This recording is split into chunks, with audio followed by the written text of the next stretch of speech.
Dr. Shaheed, if you speaking on screen, y'all, I can't hear you, sir.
Seemed like the sound don't act right until I open up this web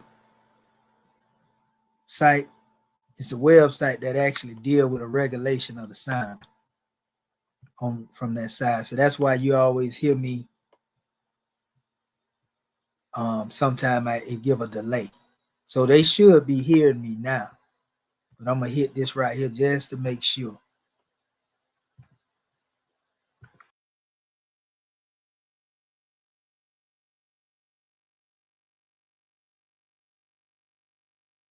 That I ain't got no microphone up here to be heard, and we know better than that.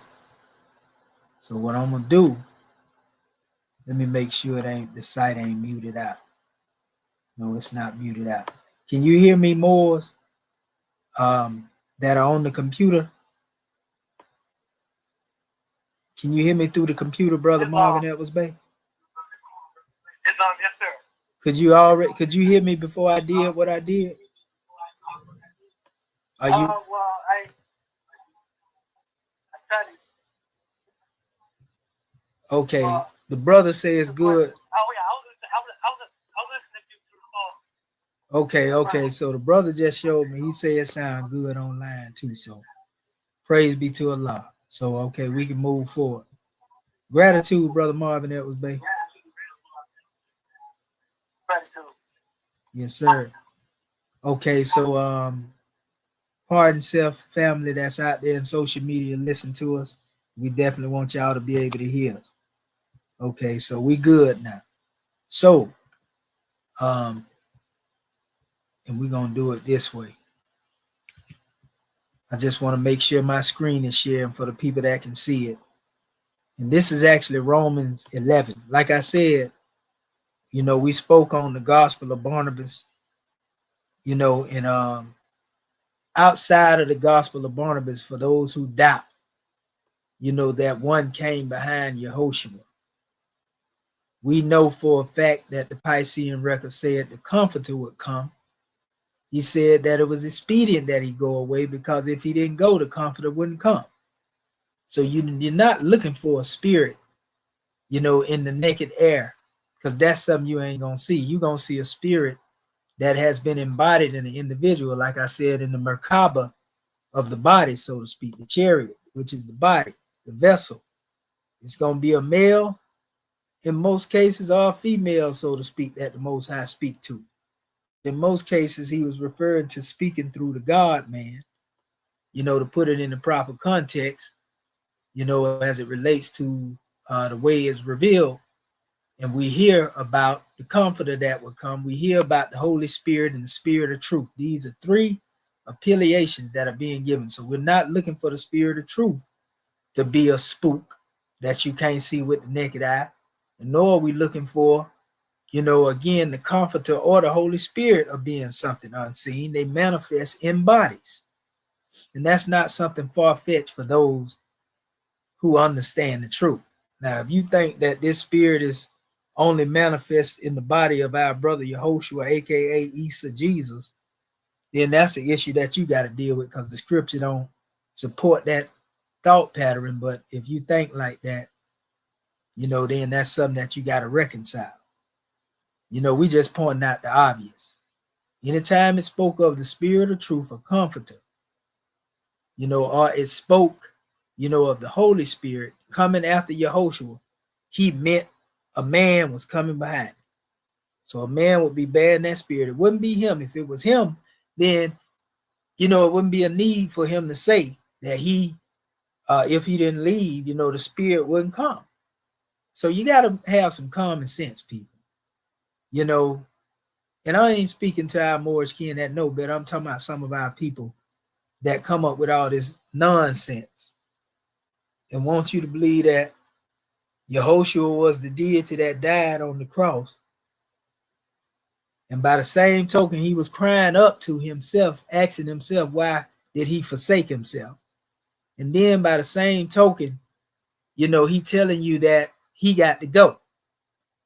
Because if he don't leave, then he himself, wouldn't be able to come to you. That don't make no sense. So dealing with that, we showing you without even having to deal with going into the history of the gospel of Barnabas, even though, one should actually see the emphasis in that, because we know Barnabas was actually one that walked with Yehoshua, according to the Piscean records. Paul didn't walk with Yehoshua in the flesh, but yet everything Paul say the Christians take his law. So in this context, we're going to come from Paul, who they like. And, he was dealing with all Israel shall be saved. Because in the book of Revelation, it tells you that only 144,000 was going to be delivered. And we understand that this is dealing solely with the children of Israel, those who were faithful on the time of Yehoshua being them 144,000, what we're referring to. So people say, well, if it's only 44,000, then how we going to be there? And we already reconciled that with you in our ears class when we were showing you that not only did a messenger come with a message, but this message was for the specific people, and he came with the everlasting gospel for the rest of the people that will be on the manifest. This also coincides with the covenant that was made with Ishmael. Because even though they talk about the covenant of Israel, them being the chosen, the Quran speak on that.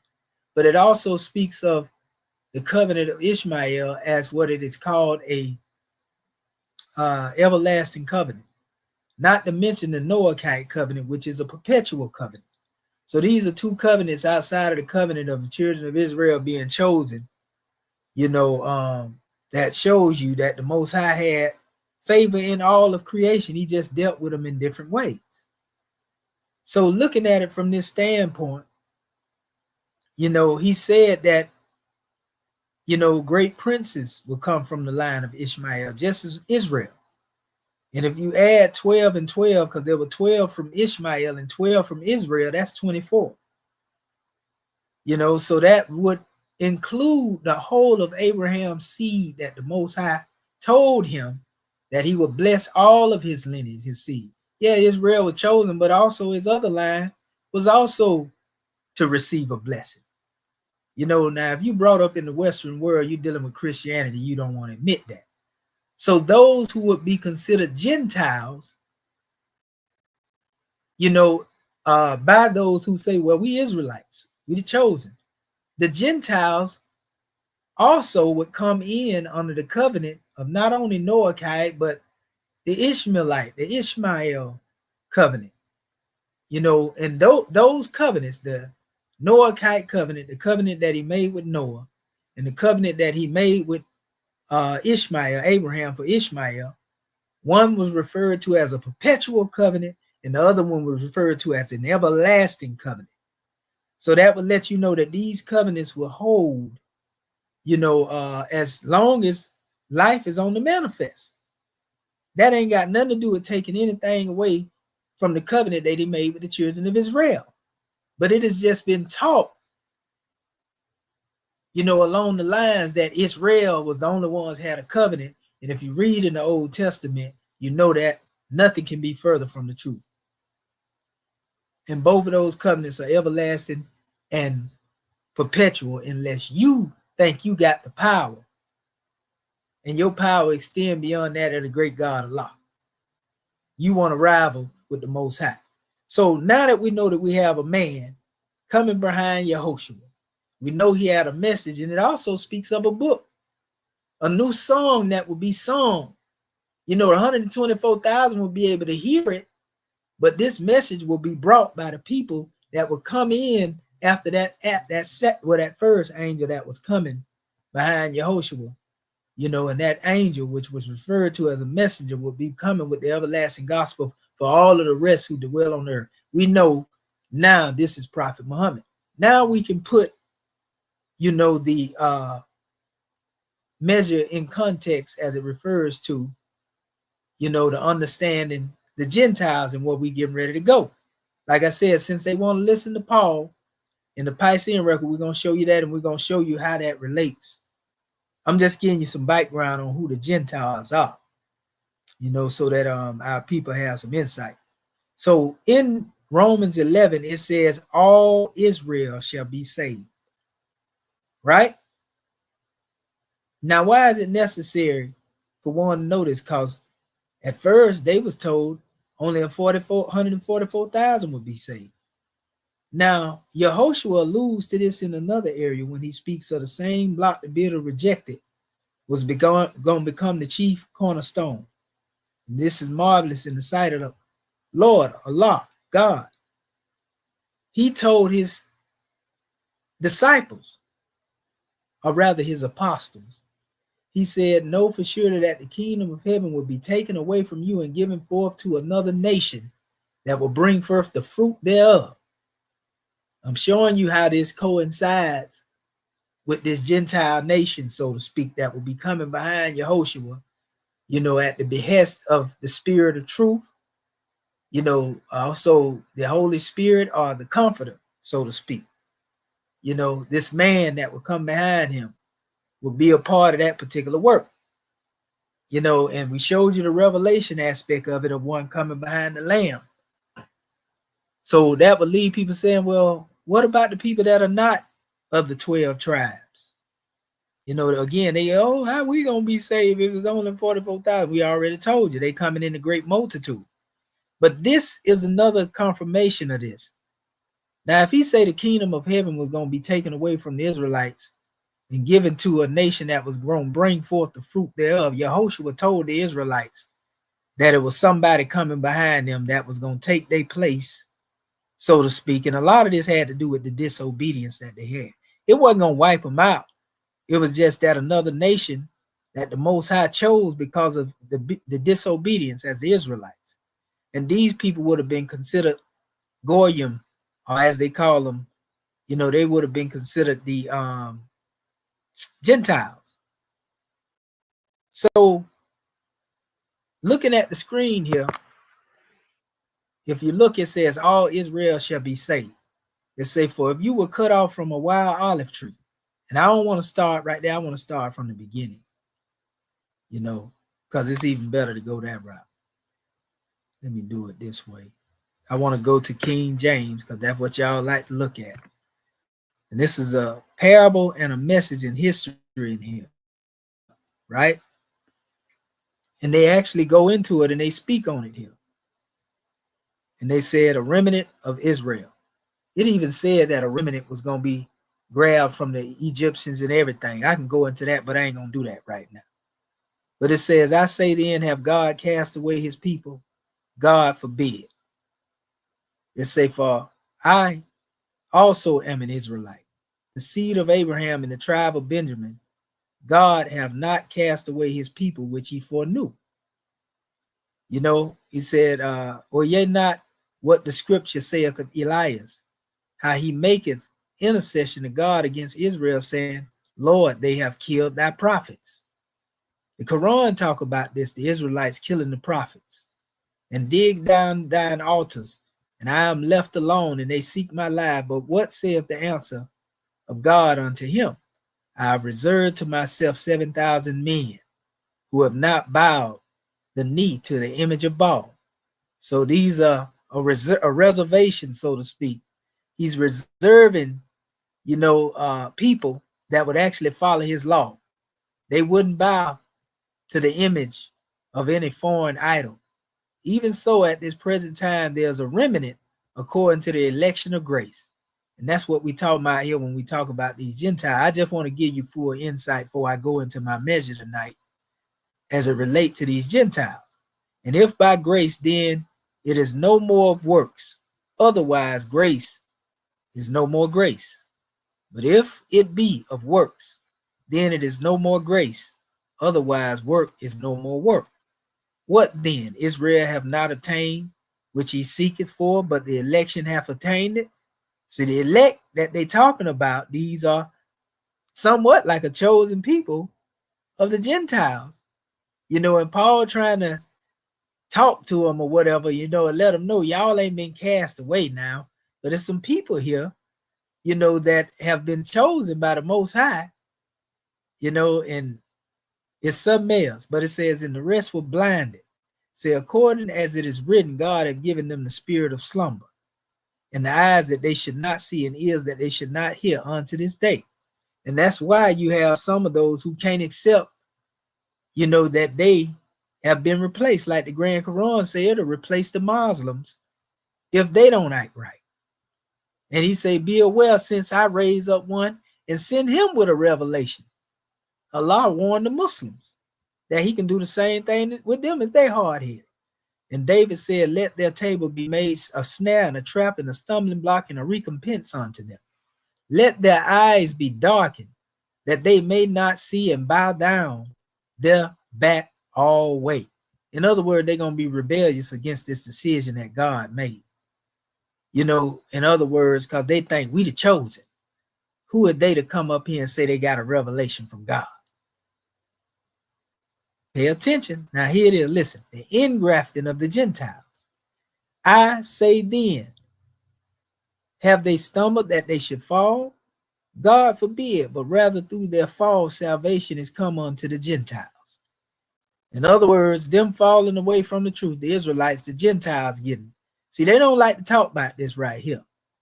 I used to deal with a lot of Christians with this particular measure back in the day, and they didn't know how to take this. It says to provoke them to jealousy. And that's exactly what has happened. A lot of the Israelites have become jealous of the Gentiles that have been chosen for this particular lot that has been given to them. But if they understood the fact that these Gentiles that may not be Israelites come through the lineage of the covenant of Ishmael and Noahite covenant of Noah, then they will be in line with obedience to the Most High. Because if the Most High gave a perpetual covenant, then surely these will be the ones to inherit it.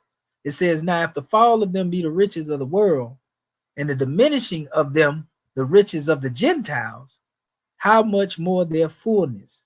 For I speak to you Gentiles, in so much as I am an apostle of Gentiles. I magnify my office, if by any means I provoke to emulation them which are my flesh, and might save some of them. In other words, if some of the Israelites that he claimed he was a part of, if they, would listen to him and have patience with what was going on, they too would be delivered. He did the same thing he did with the Egyptians in Isaiah 19, where he placed a spirit among Egypt to where they became rebellious against their own good too, but then he spared them. Then he said, blessed be Egypt, my people, Assyria, the work of my hands, and Israel, my inheritance, so to speak. But anyway, it says, for if the casting away of them be the reconciling of the world, meaning he knew what his plan was. And by him bringing the truth on the manifest, he's saying that, by this being, chastising them, by this being a reconciling of the world, making sure the world can get into the truth, what shall the receiving of them be but life from the dead? So in other words, the Most High wouldn't choose one people and lead the whole world to damnation. So the Gentiles had to have an opportunity to have a walk in life as well. You crazy if you believe that he chose Israel and everybody else was to die in sin. You know, stop it. It says, for if the first fruits be holy, the lump is also holy. If the root be holy, so are the branches. Listen, and if some of the branches be broken off, and thou being a wild olive tree were grafted in among them, and with them partakers of the root. The root is God. The branches, you know, that are broken off represented Israel. You see? And so the branches that were grafted in represent the Gentiles. But they all come from the same root, represent the same tree of life.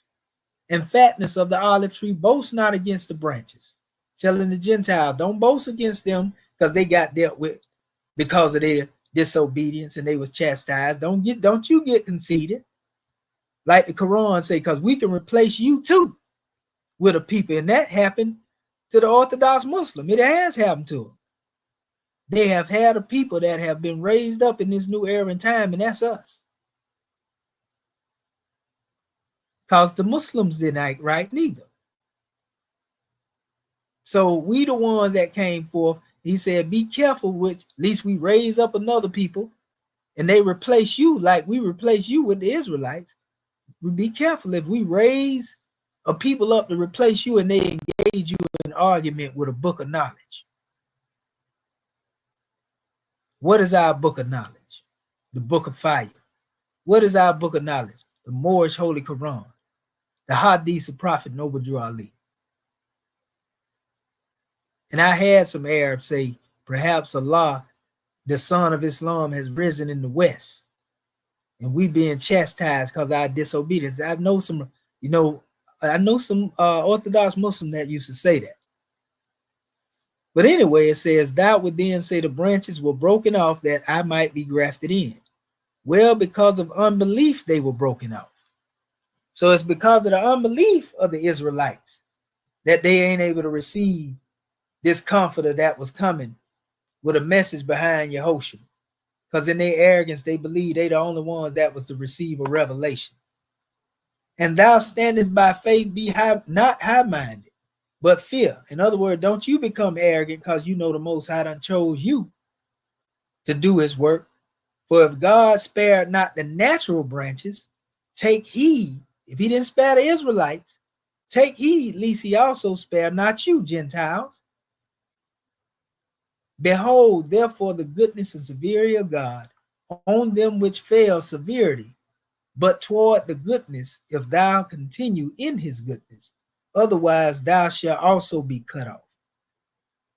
And they also, if they abide not still in unbelief, shall be grafted in, for God is able to graft them in again. Talking about the Israelites. If thou wert cut out of the olive tree, which is wild by nature, and were grafted contrary to nature into a good olive tree, then how much more shall these, which be the natural branches, be grafted into their own olive tree? You see what I'm saying? And then Paul made it plain here. For I would not, brethren, that ye should be ignorant of this mystery, lest ye should be wise in your own conceits. That blindness in part has happened to Israel until the fullness of the Gentiles have come in. Huh? And so all Israel shall be saved, as it is written. And there shall come out of Zion a deliverer, and shall turn away ungodliness from Jacob. See? For this is my covenant unto them, when I should take away their sins. See? As concerning the Gospels, they are enemies for your sakes. Are not the people that are considered Gentiles considered the enemies of the Israelites? But as touching as the election, they are beloved for the Father's sake. It talks about that in the Quran. Some of you were enemies and Allah brought you together in love.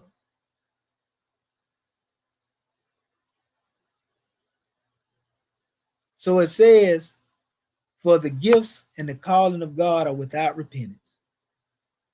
For as ye in past times have not believed God, yet have now obtained mercy through their unbelief. See? It says, and so now have these now not believed, and through your mercy, they also may obtain mercy. But God hath included them all in unbelief, that he might have mercy upon all. So this was the plan of the great God Allah. Even the unbelief of the Israelites, in the message that would come behind, the message that they have, all of that was to set the stage for the purpose and the reason of the Quran to be revealed. The reason of Prophet Muhammad coming, to correct what had become corrupted by the hands of men. The original text wasn't corrupt. It was men who corrupted the text with their baseless exegesis, interpretation of the truth.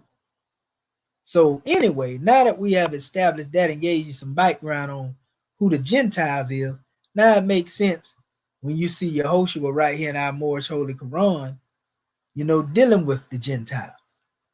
You see, so we wanted to give that insight right there so that our family will know, exactly who the Gentiles are. The Gentile represent anybody that the Israelites, recognize as not being a part of the original Israelite nation. But it was the Gentiles that will be the last that will be called into the truth. And all this was part of the will of God. Can you see that without your biasness and your hatred that you've been taught over here in the West? You've been taught to hate anybody that wasn't Christian. You've been taught to hate anybody that wasn't an Israelite. But it was all according to the plan of the Most High. And we established it again in these places. Yehoshua said one was coming behind him as a spirit of truth, Holy Spirit, and a comforter. That's the man again. I'm going to use the hammer repetition. That man would come with a message. That message is referred to in the book of Revelations as the everlasting gospel. It's also referred to as a new song. And that's why we understand how Muhammad came after Yehoshua, and then Ali, Prophet Noble Drew Ali, came more powerful. So just as the Israelites fell and the Gentiles came in, when the Gentiles, that was the Ishmaelites, so to speak, not just the Ishmaelites, but just a portion of them, their remnant out of that, when they fell in vibration, now we had the Moorish Americans on the manifest. We are their replacement. Not in the aspect where they replace it, it's over with, but we are the ones who the great God Allah found favor to have a messenger, a prophet, a divine warner, and send them to us. It doesn't nullify the prophets that came before. It's just they wasn't grateful with the prophets and the prophecy. Look at the opposition Prophet Muhammad received from his people. Look at the opposition Yehoshua will receive from his people.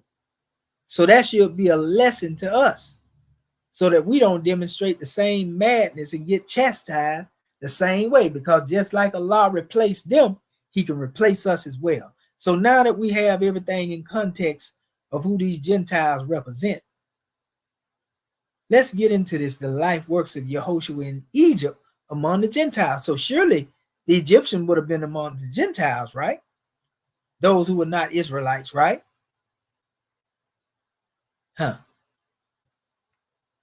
So nevertheless, we're going to go a little further into this. The life works of Yehoshua in Egypt among the Gentiles. And we already seen what was given to us. Our subject matter is dealing with in every way of life. I will walk in every hall of learning. I will sit. The heights that any man has gained, these I will gain. It didn't say in the halls, every way of life of Israel I would walk, or every hall, of Israel I would, their hall of learning I would sit, or, the heights that any Israelite has gained, these I would gain. It said in every way of life I would walk. In every hall of learning I would sit, right? The heights that any man, these I would gain. You see? This is very important that we get this. And we got to have the same mindset. We have to go through every way of life, or we had to come through every way of life that was ordained for us to come through. I don't care if we came out of, gang banging, shoot 'em up, bang, bang, killing, robbing, sisters that might have come up out of prostitution, whatever it was that they came up out of. It is not by chance. So in every walk of life, Yehoshua would walk. A man like Yehoshua would walk. In every walk of life and way of life, there will be those who would come into this way of life, because that's what it was when the prophet was on the manifest. You know how many gangsters the prophet had around him? The prophet came up in the Prohibition era. You know how many street individuals that was in the Moors? And why you think the Moors was so quick to shoot up each other and carry on? Because some of them hadn't come all the way out them ways. But yet it was a brave, bold man in Prophet Noble Drew Ali that was willing to go amongst his people. You see? And they become the first fruits, a lay a foundation for those who would come forth after him in every way of life. He would walk. He didn't discriminate who he would go amongst. He didn't discriminate who he would associate with. Notice Yehoshua. He had two thieves next to him. According to them, they saying on the cross, but we know better. But we know Yehoshua would go amongst those who were considered the worst of the worst and say, hey, he who is without sin, let him cast the first stone.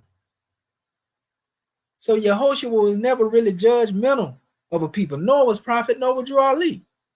Nor are we judgmental of our people who come forth with us in this especially time. It don't matter where you come from. It don't matter what type of drug you got high off of.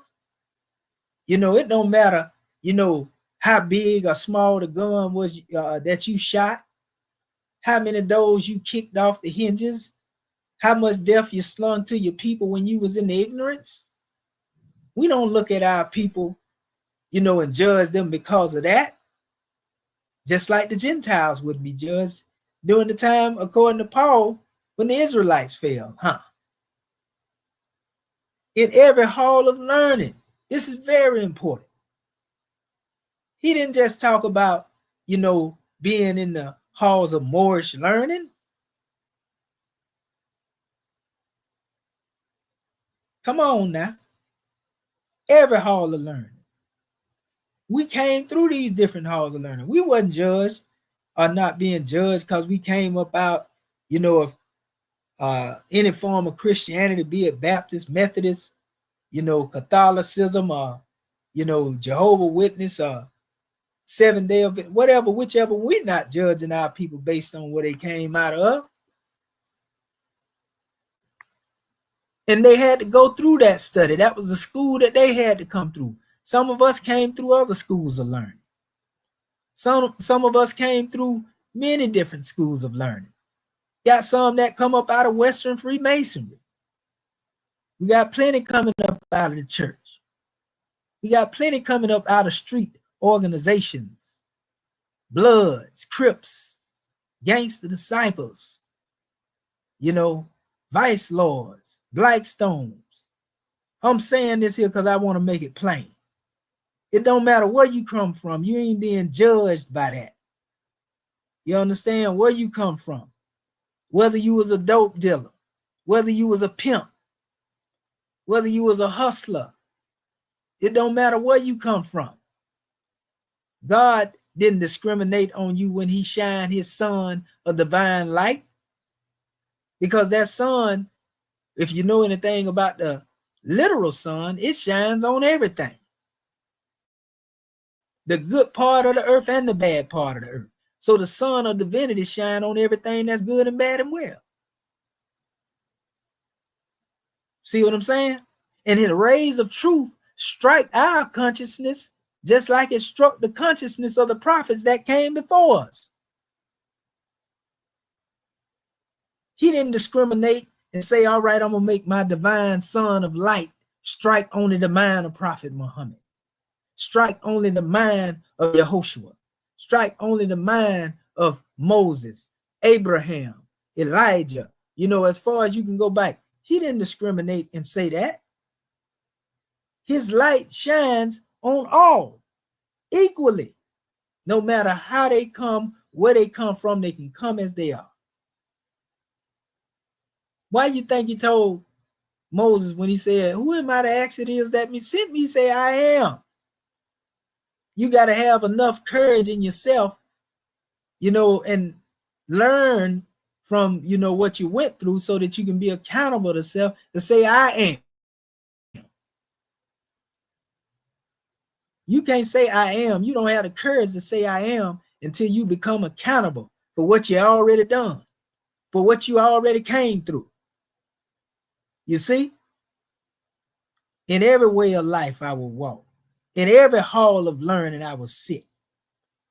It don't matter what school you was in prior to coming here. You could have been a theosophist. You know, you could have come out of fraternal, you know, a sorority, different organization. We ain't judging you by that. You see? In the heights that any man has gained, these I would gain.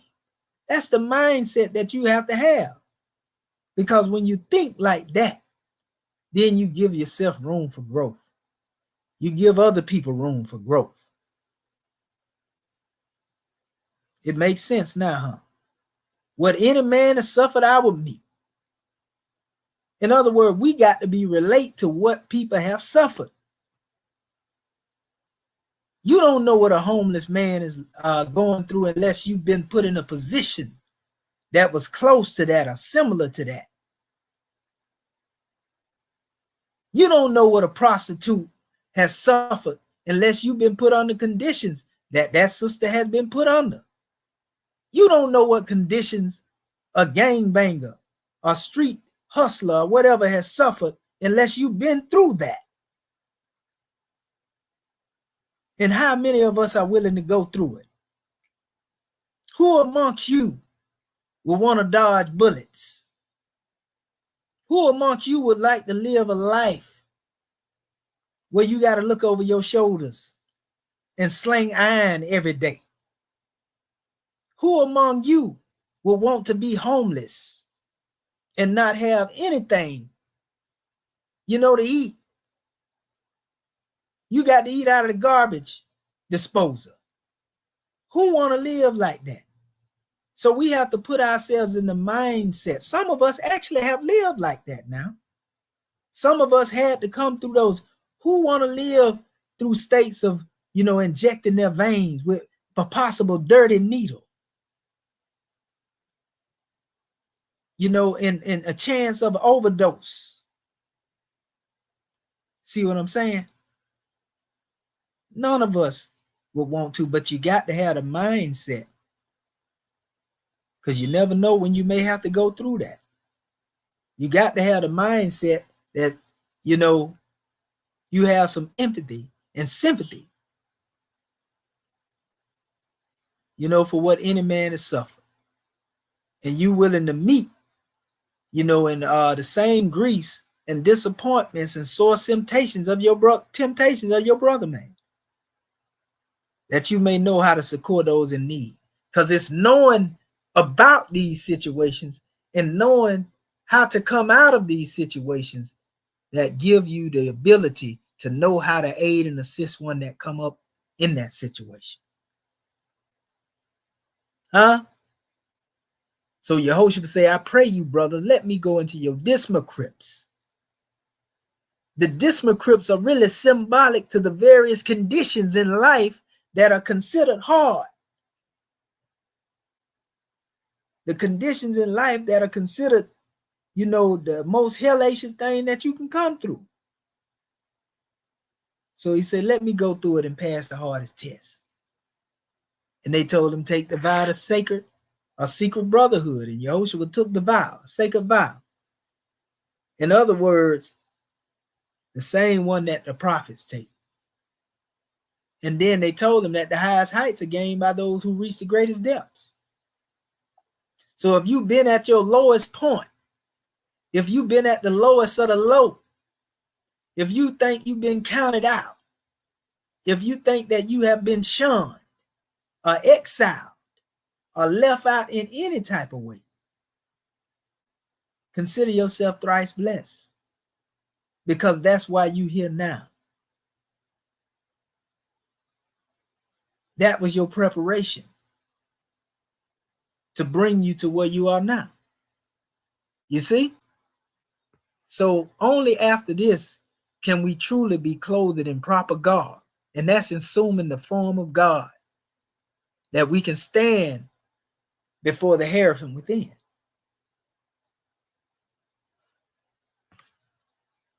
That's the only way that we can be clothed in proper garb.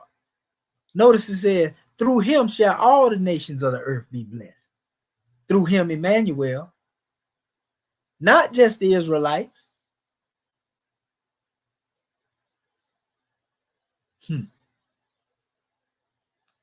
They call him the messenger of love and the covenant of peace on earth and goodwill to men.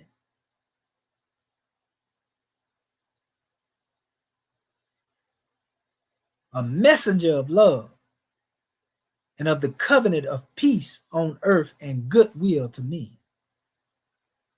That's Islamism. That's loveism.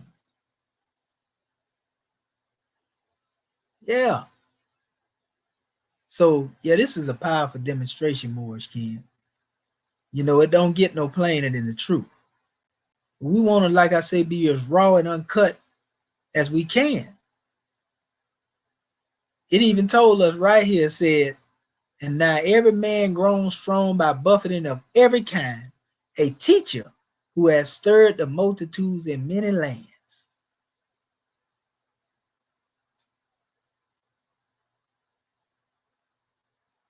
And Yehoshua began to speak and tell the aged teachers, the ancient teachers, the elders about his life and how he journeyed in foreign lands and about the meetings with masterminds and kind reception by the multitude. That's a powerful demonstration, family. And so these are the life works of Yehoshua in Egypt among the Gentiles. Well, what about the life works of Yehoshua come again in the Egypt of the West among the so-called MBC? They were not a people.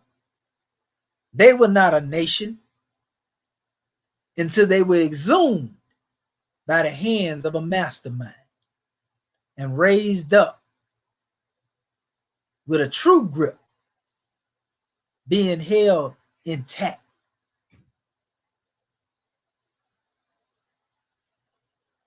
They didn't slip out that grip. Not if they were we at right now.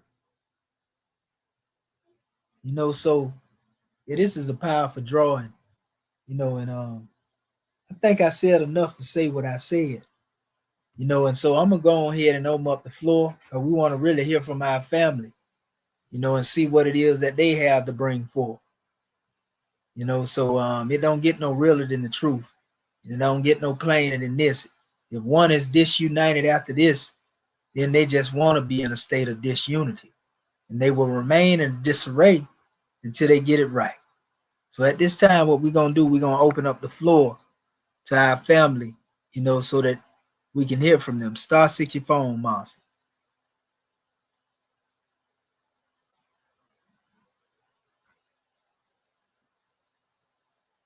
Remember, our subject matter is dealing with the life works of Yehoshua in Egypt among the Gentiles.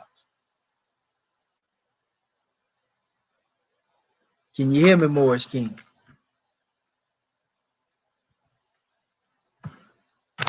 You mean to tell me everybody church mouth quiet?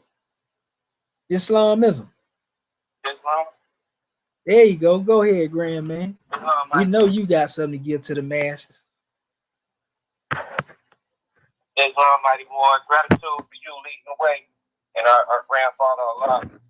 Let me rise and give all praise to our father Allah. Honor to his prophet Noble Drew Ali. Honor to the Moorish American government hosting this beautiful this platform. Honor to you, you for hosting our divine minister and our grand assistant sheikh, Dr. Shaheed Basil. Islam, gratitude, mighty more, for this beautiful, beautiful demonstration. Coming forth from the thought pattern from chapter of the week of chapter 17, like the works of Yehoshua in Egypt amongst the Gentiles, and specific, Yehoshua was Elihu and Salom in Egypt, tell the story of his journey, Elihu and Salom praise Allah. Yehoshua goes to the temple in Heliopolis and is received as a pupil. Islam is a grand demonstration that you brought forth from his father's treasure, and it's very relevant to the times and what we need here as a people to understand and really come together. Islam. And coming forth from chapter ayat 11, and Yehoshua said, in every way of life I would walk, and in every hall of learning I would sit. The heights that every man has gained, these I would gain. This shows the balance in life, at the demonstration of heart that the Moor was going through. And and the reasoning comes forth in the next ayah. When he spoke and he said, what any man has suffered, I would meet, that I may know the griefs, the disappointments, and the sore temptations of my brother man, that I might know just how to support those in need. Islam. And so for us to have this demonstration, this balanced demonstration, understanding and studying all the walks of life, is not just to study all the walks of life haphazardly and just wandering about, all types of demonstrations and just studying knowledge just to study knowledge for one's own edification, but it's to support those in grief and those who have been in disappointment and been in those dark places, been in those, hopeless situations, and to give them hope and to let them know that you can rise and you can make it out of it. Because I once too was in a dark place, and I once too had to suffer and have to meet some of those griefs and disappointments and temptations throughout the world that the world often has for us within our own mind, within our own flesh, because we must study ourselves. We must study our own passions. And it is our own passions that will lead us into destruction, if we don't keep them within the bounds of righteousness. This is a thought pattern. And so honors to the Prophet, Noble Drew Ali, for guiding us and bringing these teachings back to us, these lost teachings, and just so we can see exactly what the brother Yehoshua did to elevate and become that mastermind, and to have that, that resurrection of self within the mind. Because this is the resurrection that we all have when we come into this Moorish American government, understanding that we are God's. We are a part of God. He is in us, and He is in our hearts, and He is in our mind. And so, gratitude for this grand measure. It's very powerful because, it brings us closer to humanity, and it humbles us and lets us understand no matter how much, physical money or what people say about us and knowledge or whatever we have, it is to be used to help others so that they have exactly what we have. Islam and peace.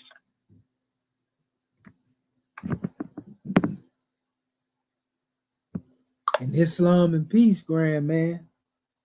It don't get no plainer than the truth. And boy, did you make it plain. That's right. Everything in this life, family, is a test. That's what we are living. We are living a test. Testing. We're in the testing apparatus.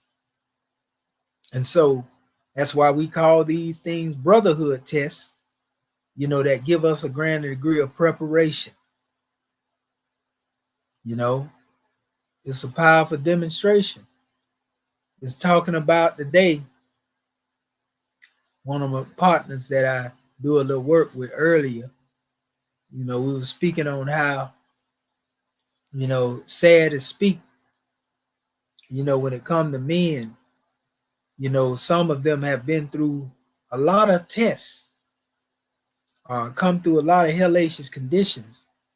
And mostly in this society of the West, men are taught, that they go through it and just suck it up.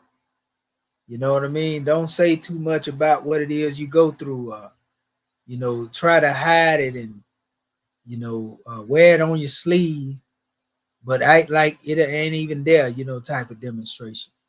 That's why you'll hear me up here a lot of time. I say things to our Moorish kin that some of them may think, oh, that's personal measure. You don't tell everybody it's all that, but we ain't got nothing to hide. And if you don't know what we come through, then how you gonna be able to have some hope, like the brother was just saying? So we don't mind telling you, being transparent about what we go through, because we ain't here to put on no show. We don't feel ashamed. We ain't got no reason to fake, because individually, all of us that come through some hellacious conditions, whether you want to act like you haven't or nothing, or act like you got it all together, or whatever you want to call it, all of us done come through some trials. But we said today, we were speaking, and we were saying that that's why you see a higher rate in some time. And it came up because we were speaking of, it was some music that was playing. And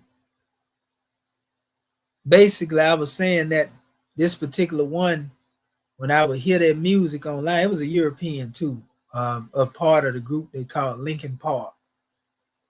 And he had committed suicide.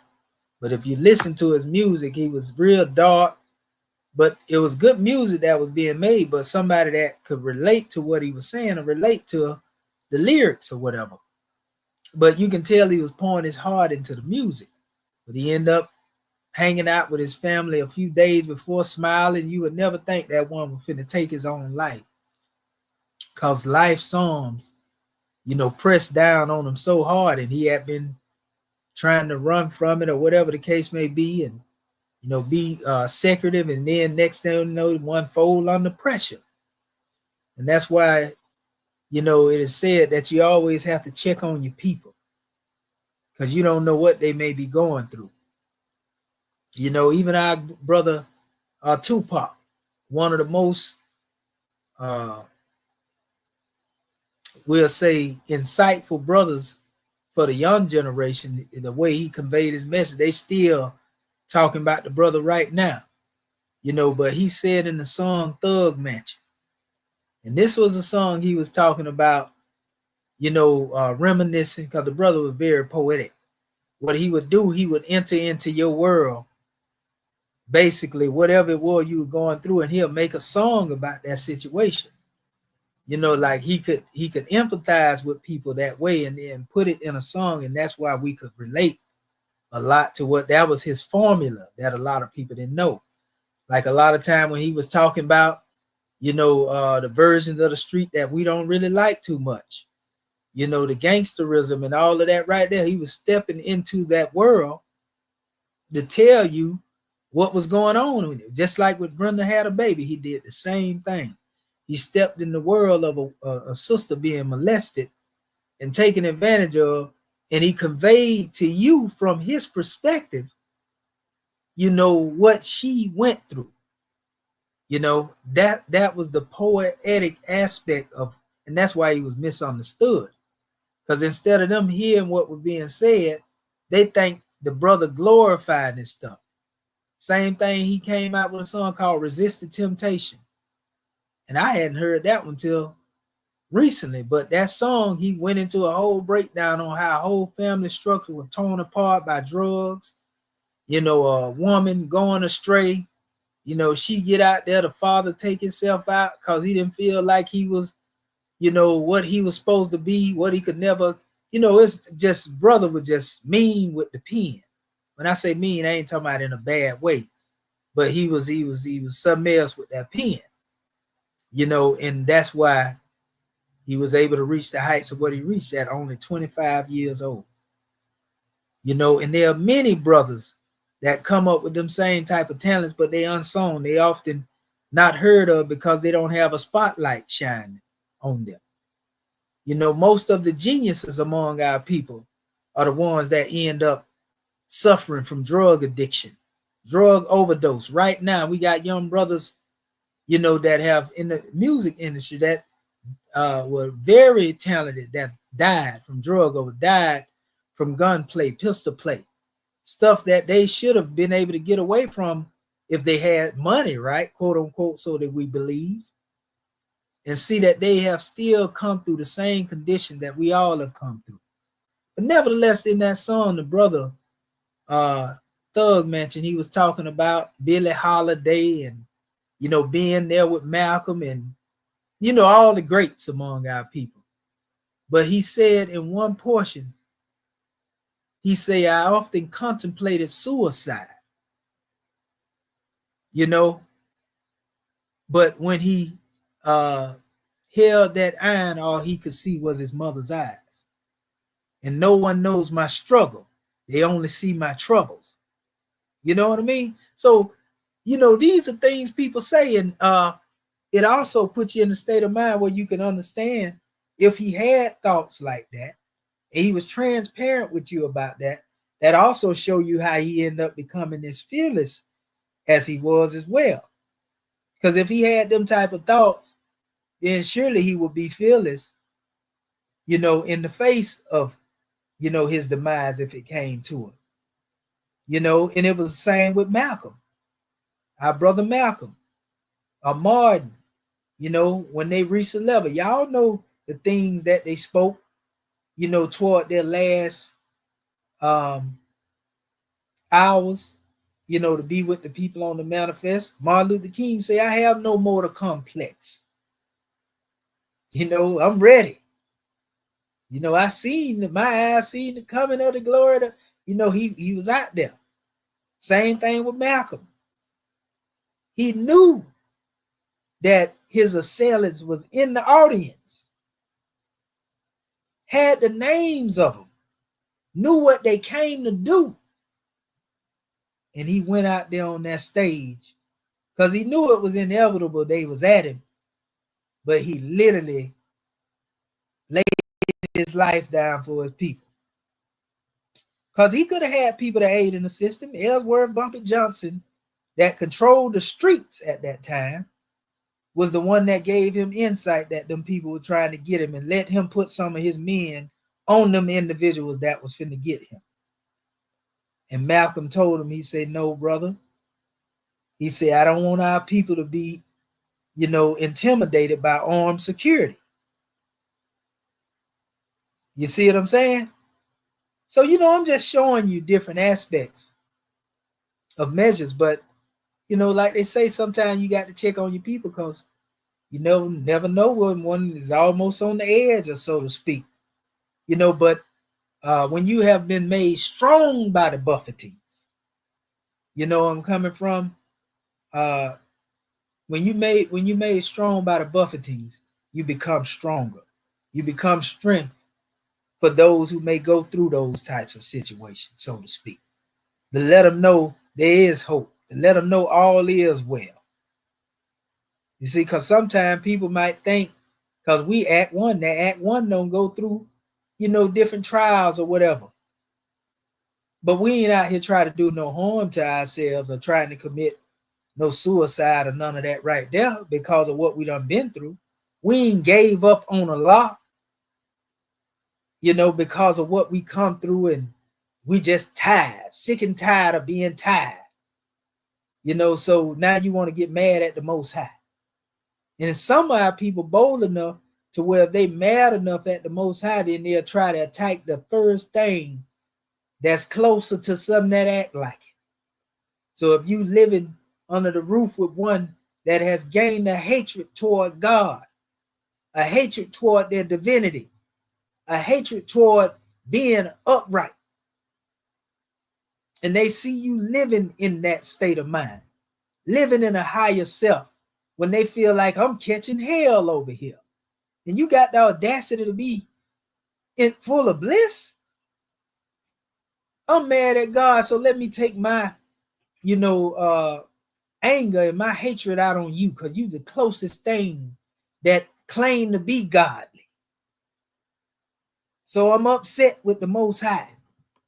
So being that I'm mad at him, I'm going to take it out on you, because you remind me too much of God, and I feel like God ain't been good to me.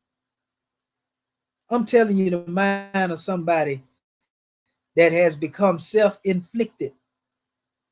And they think they're atheists now. They think that they're unbelieving, begin to claim that as their identity.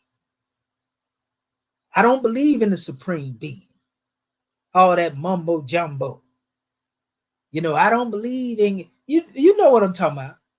You want to blame the supreme being because he gave you free will. I don't want to be here no more. I'm ready to die. This is what they say now.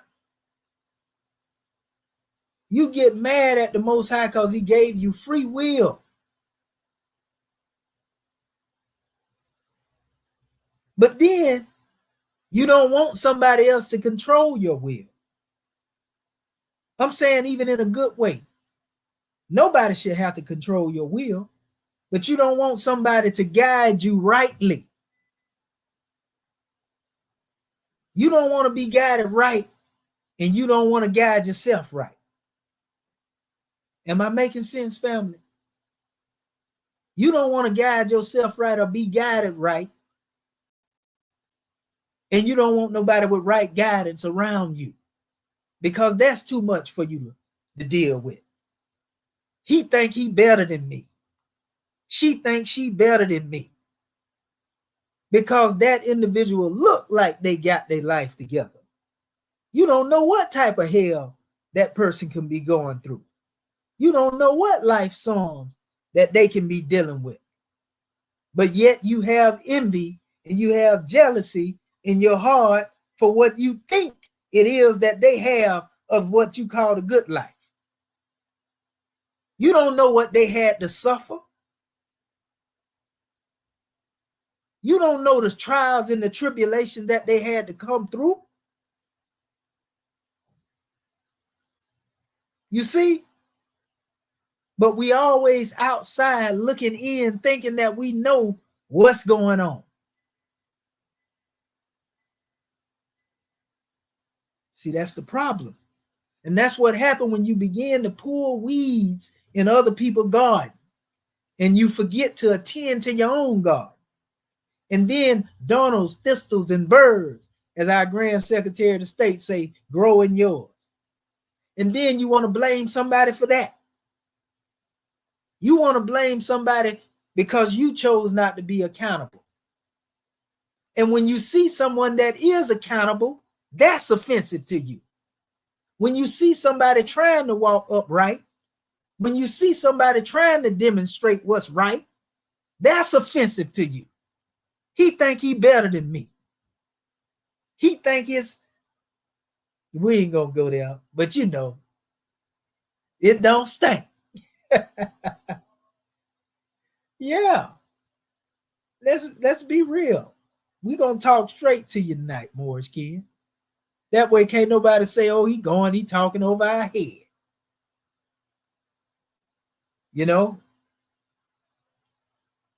And if need be, we trying to take you back to the thought pattern when you was where you was before you got to where you is now. So you can be grateful for that. Show some gratitude for being guided aright and coming to where we are right now. Because we could have died in the state of Jahiliyyah, in our ignorance. We could have went to our demise while we were in that state. Unfortunately, many of our brothers and sisters that came up with us, our friends, they are not here. They don't have the liberty to tell you about what happened back in the day, to tell you about what they came through, because they succumbed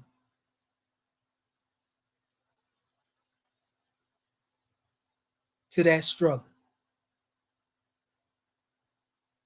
So if you came through it, if you lived through it, if you're on the manifest now in this new era in time, then you are to demonstrate life works.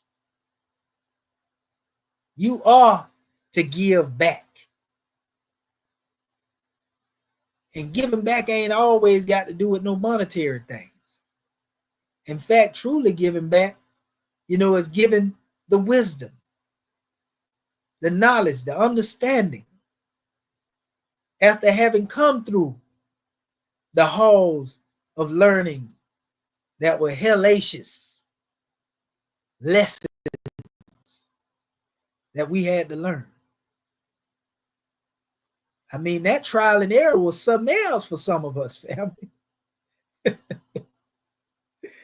That trial and error was something else for some of us. Ooh, we got to be more careful. So yeah, I just say I was gonna open up the floor, and I done still went. It was meant for me to say what meant to be said, though. Sometimes we got to get out the way and let the ancestors use us and say what they want to say. So what I'm gonna do, I'm gonna open up the floor again at this particular time, for our Moorish kin. Star 60 phone more. The floor is still open. Islam.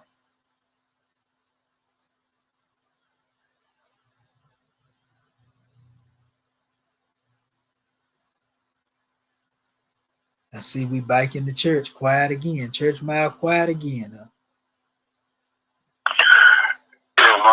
Islam, brother Yehuda. Islam. Am I speaking Martian language, brother? Islam? I say, am I speaking Martian language? I know you gonna let me know. You ain't gonna sugarcoat it. Islam, grand man, I tell you was on such a roll. I was content for you to keep on going.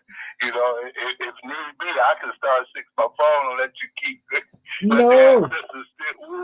Islam, no, we want to hear you, brother. I just want to make sure I wasn't speaking Martian language over here. No, Islam. No, you made it plain and clear. Islam, and I know my family is vibrating off that what you've demonstrated. Oh my God. Okay. First, let me rise and give all praise to mighty God Allah. Let me give honors to our holy prophet Nobuju Ali. Let me give honors to the Moorish American government, its officials, Act 1. Let me give honors to our flag, seal, and emblem. Let me give honors to all Moorish Americans here, there, and everywhere. Let me give honors to you, God man, our National Assistant Grand Sheikh, for this beautiful, beautiful Moorish perspectives. And your topic, Islam, in every way of life I would walk, in every hall of learning I would sit. The heights that any man has gained, these I would gain. Also honest to all those who spoke before me and honest to all those that will speak after me. I am Dr. Aku Aru Jehudi Bey, Consul General of North Carolina Territory. Islam, grand man, I tell you, I knew I should have told Marvin it was Bay when I checked in that I needed to put my seatbelt on, because you had me raising up out of my seat. That guy, ooh. I tell you, the depths. When you speak of the things that one has gone through in life, I praise Allah for granting me the ability to be here on this moment, in this moment, having 70 plus years on this journey, my eyes have seen, my ears have heard, so much along the way. There's so many things that could have taken me out of this demonstration. And I praise Allah for giving me that protection. Ooh. I myself,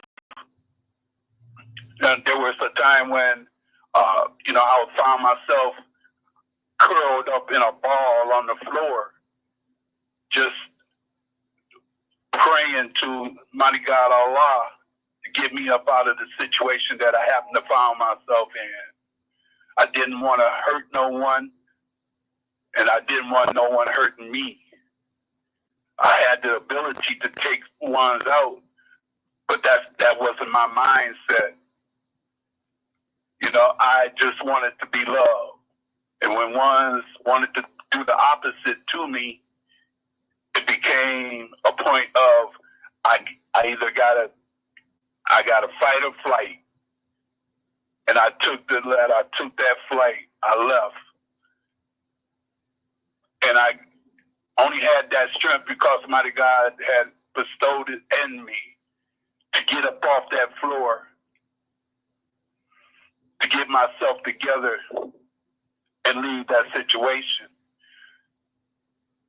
Islam, I tell you, Grandma, just being able to know that the sun doesn't just pick and choose where it wants to shine on, to understand that we have the wisdom and knowledge and understanding that we've been through some things, and we have to have that compassion that Yehoshua and the prophet had demonstrated. You talked about Tupac and others. It seems as though whenever we speak the truth, whenever we have the ability to speak the truth, when we speak the truth the loudest, that's when ones want to take us off the count, want to take us off the manifest. But here we are in this Moorish American government where we have regained the ability to hear the truth, learn the truth, and teach the truth, and there's nothing that we're afraid of anymore. We're going to speak our truth. And along the journeys that we've had, the experiences that we've had, and I can speak on that. I can speak on my pain. I can speak on the times when I wanted, all I could think of was getting high. I can speak on that because I know I was, down there in the dumps. Get paid on Friday, be broke on Saturday. Didn't have, like you say, that pot to, just begging people for change to help pay my rent. There's nothing to be ashamed about when you realize that there's more to your suffering. There's more to your pain. There's more to your tears. Because there's that love that someone has for you. And when you find out who that someone is, that someone is within you, you find out that there's more that you have to do. That love that Allah has always had for myself and for all of us is in us. That strength is in us. That ability to pick ourselves up out of the depths that we've fallen in, that's that love of Allah to give us that ability. Because like you said, God, man, everything we do is a test. I wish I had known that when I was a youngin'. But praise Allah that I was able to get that wisdom later on in life. To realize that everything I've done, it wasn't just for me. It may have been for the people that I was coming in contact with. It may have been the test may have been for someone else. And the test was always that either you're going to do the right thing or you're going to do the wrong thing. The decisions and choices that I've made along the way. I realize now that I made those choices and decisions because I didn't adhere to the sign. I didn't adhere to what the great God Allah was telling me to do. If I went against what my feelings told me to do, I got bumps on my head right now that let me know at that time that you're doing something wrong. So I had to learn not to keep bumping my head against the truth. I had to learn to quit slipping on my own negativity, my own negative thoughts. Those choices that I made along the way that got me in situations that I had to climb myself up out of. I had to pray myself out of. Ooh. So I give all honors to you, God, man, because this your demonstration this evening is one of the reasons why I tell you there's no place better than where we are right now. There's no place better to be than where we are right now. It's just not your class. It's every night you hear this strength, you hear this wisdom, you hear this love in our Moorish kin, demonstrating that power of Allah, demonstrating who we are and that oneness of Allah. So I give you all honors, grand man, for this grand class and teaching us once again who we are, who we were, and who we will always be. Islam. So let me move aside, let my other Moorish kin come on in and demonstrate this power that you've given us this evening. Demonstrate this love that you've given us this evening, and demonstrate this knowledge and just be ourselves.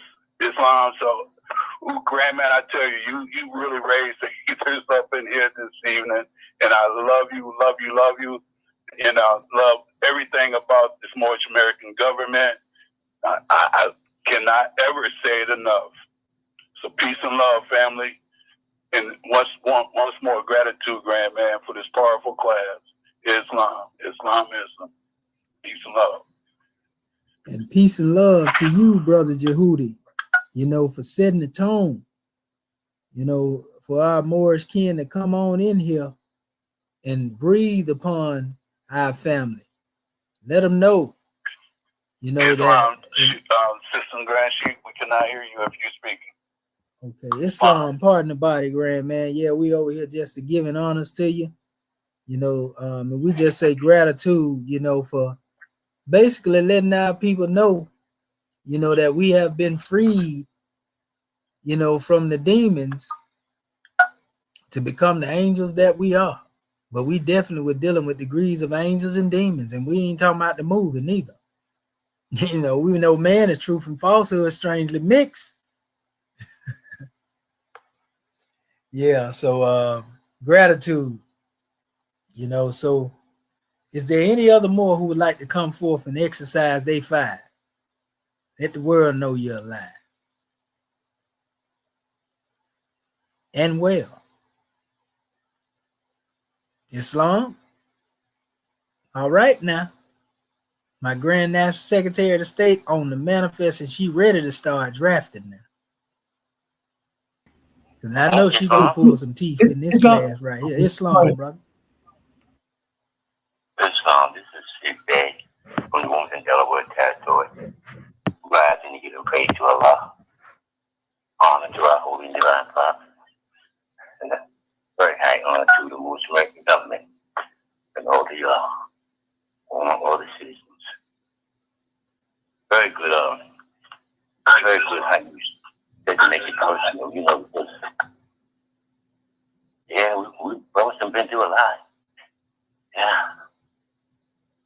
But like I heard one of the brothers say, when it's all a test, I have to remember. These are testers. You know, nothing more. Mostly illusions, really. You know, sort of like going through the chamber. You know, gotta keep your focus on Allah. Keep your faith in Allah. And remember the prophet's words. That's what they used to say years ago. Keep your faith in Allah. And remember the prophet's words. They both go together in our situation at this time. You know, it's a lot of, for me, a lot of love and affection coming from the most American government, you know, and being national, most American nationals, you know. It's a beautiful thing. It's not growing, of course, and I just think as fast as I would want it to grow, but who am I? Allah leads on to be sure. I'm going to have to be patient with you. If I can't follow my prophet, who has all patience, he's prophesying stuff 50 years later and all that, you know. But he already told us, you know, there is no death. And if you was with me now, you was with me before. So, you know, get out of that illusion and just keep moving, you know. But don't get ahead of the prophet. Whatever you do, that's not good, you know. It's because this blessing is through Allah's prophet, as it in our prayer, through his Father God Allah, not my Father God Allah, through his Father God Allah, these blessings came. Praise Allah for the chairman and all the other government officials that we have. They're brave because it does take strength. This ain't no thing to me, that's my opinion. It takes a lot of strength, you know, to stand against 60 million. You know, that's what you stand. I mean, that's what it's like to me. My people are against me, and I'm against them some kind of way without understanding. They think I'm against them, and by them not, you know, not receiving the understanding, because the understanding comes from Allah again. Because so they understand the truth of Allah. I have to understand that, but you didn't get them understanding yet. You know, a lot of stuff they be talking about, I don't understand. You know, and no matter how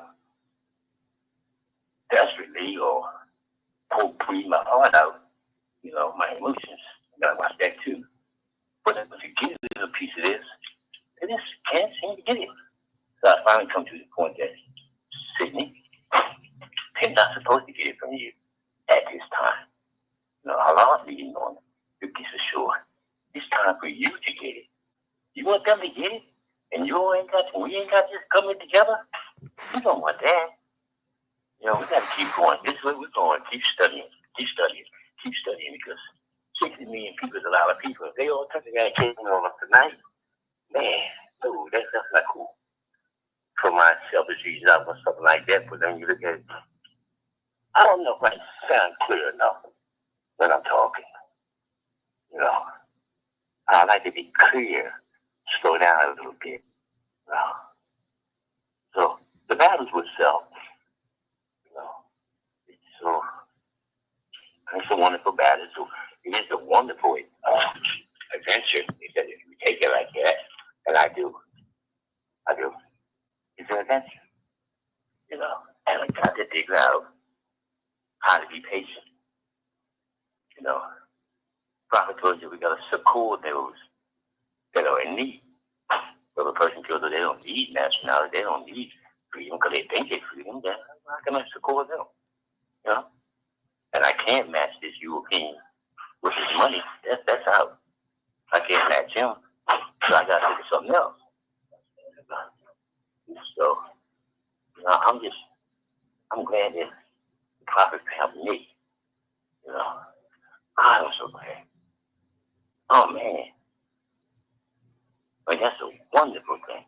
And he hasn't found them yet, but, you know, like I said, I can't do it. And the prophet got to find them.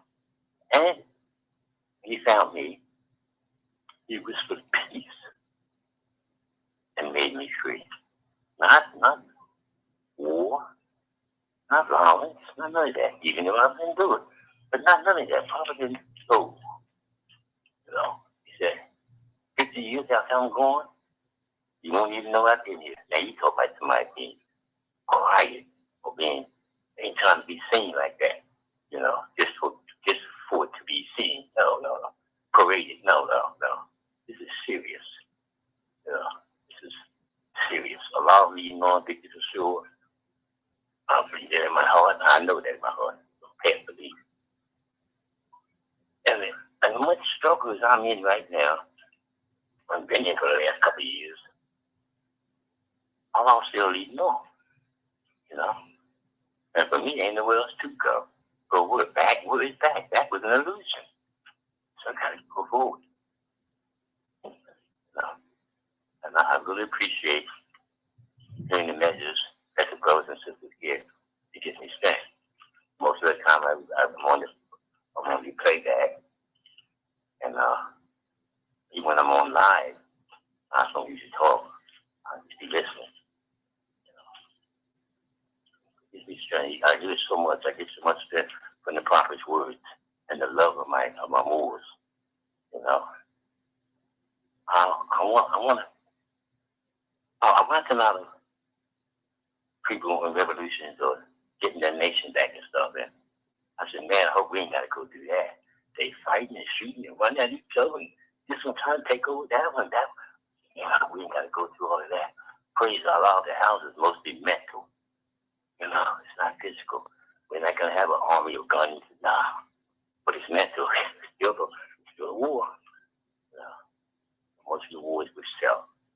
It's being patient and staying on the track. You know, because Allah, when it's time for the prophet to reveal around our next stage, because this has been stages for me, you know, coming into the More Science Temple of America, and finally realizing that that's this organization, then moving over, that for a while that just died off, because the organization part left, and then the brother come up with the government, which I can understand, because there's more than one of them out there, but I can understand this one. And done a wonderful job. Wonderful. Now my mission now is I can't let my great-grands, my grands, and my children, I gotta stand by the gate, stand by the door. You know, I can't let them go through this. Because it's an illusion. It ain't even real. You know, these are Moors. But I got a little contradiction. This is Moorish America. But I got a little contradiction. What is it? I can't only control the ground that I'm standing on. See? And there's more of them standing on that ground, confessing that it's something else besides Moorish America. So I can't, push them off their ground. They got it right. So I'm going to have to wait. Watch them suffer. That makes me suffer too. To see this thing, lack of understanding. I don't want to ramble too much, but I do. I really enjoy how the system Grand Sheik said, just keep it down a little bit, simplicity a little bit. I don't want them to think I haven't went through anything. I went through just about everything. So peace and love, and keep up the good work, Moors. Keep up the good work. Peace and love. Thank you for listening. I'm sorry. And Islam, brother, gratitude for the measure. Praise be to Allah. There's a lot of measures that deal with the teachings, of ancient Kemet that we overlook, when it comes to dealing with the self. And these things we need to start bringing into practice, and then get up out of the practitioner into being active, so to speak. The last ayat is very important. This last ayat, if you know anything about true gematria, when you deal with two numbers that are the same, then those numbers in all actuality represent a connection to each other. So if we were to go into what they call the stoichia, or stoatia, some people say, the mathematical essence of this, we're really dealing with, 17. And if we go into 17 as it relates to the last ayat being demonstrated here, we see where the guide, depending on which Quran you have, led the way. And in the fountain, Yehoshua bathed. And when he had been clothed in proper garb, he stood before the hierophant. And so this is where one was able to place on the garb now, after again going through all that one has been through, but they had to be purified first and foremost. In the Orthodox world, they use this term wudu. Now, in the washing or purification process, one washes their mouth, their nose, their ears, and, their face, and so forth and so on. They wash their arms up to their elbow and their hands. All of these are symbolic acts which represents the washing away of impurities. The spiritual significance of these things. If you were to wash your mouth, you're washing your mouth from those things that you may have spoken, or even the potential of speaking things that may do harm to one before, the day is picking up, so to speak. If we were to go into our ma'atic way, we should rise up saying, I shall not, and lay down at night saying, I have not, as opposed to pointing the finger at other people saying what they should not do. Thou should not do this and thou should not do that. And looking at this process of cleansing the mouth, the nostrils, the nose, this is the passageway of the breath, so symbolically cleansing, the senses, the ears, the things that you allowed to come into them, or fortifying them from the things that may not be so righteous to come into them. Cleaning the face. We know a clean face is synonymous with good character, so to speak. The cleansing of the head, and the hairs and so forth and so on. All of this is a right ceremonial form of purification, again, of the senses. You purify, your arm, your leg, arm, head. In other words, to now don, even though we put on a, like, here they say, one was clothed in proper garb. They're really talking about a white robe. White mean purity, purity mean God, God mean the ruler of the land, white clad soldiers. This is mostly the priestly garb. We've seen it in ancient Kemet when one is being guarded, and guided through the halls of a mint. They're all being clothed in the white garb, the white clad garbs. This is symbolic to clothing, the spirit.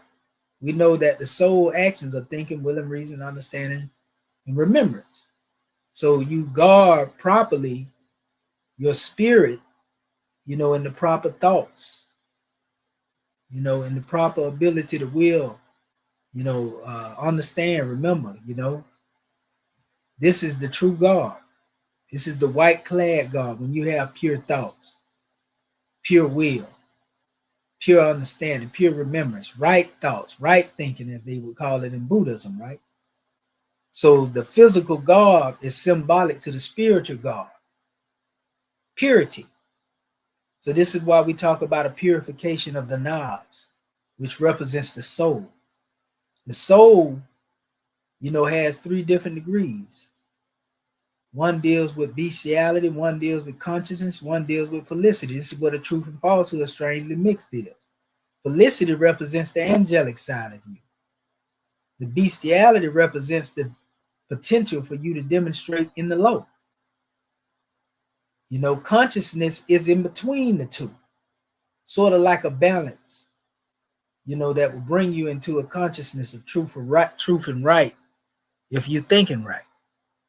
You see, so that was the measure. When it talks about leading the way, in the fountain, Yehoshua bathing, this is symbolic to the rite of cleansing that was also mentioned between John the Baptist, the harbinger, as we call him, in Matheno part itself. So once you understand this right here, this is where the proper measure. This is why Prophet Noble Ali said, that the Moorish Americans should keep their hearts and minds pure with love. See that purity? and their bodies clean with water. You see? Man, this is a powerful demonstration. And this is the only way we can open ourselves up to truly do what we were born to do and demonstrate the life works. Again, that white robe, in Kemetic priesthood deals with ritual purity. Purity means God, God means the rule of the land. You can't work, in soiled or filthy garments. You have to purify the self. Once you learn to purify the self, you learn how to circle the seven and demonstrate the work of what we call assuming the form of God. Spirit clothing was so made in the form of Allah. Arm, leg, arm, head. So yeah, this is a powerful, powerful, powerful demonstration, family. It's not to be taken lightly. So all right, next more. Any other more before we get ready to go to the officials?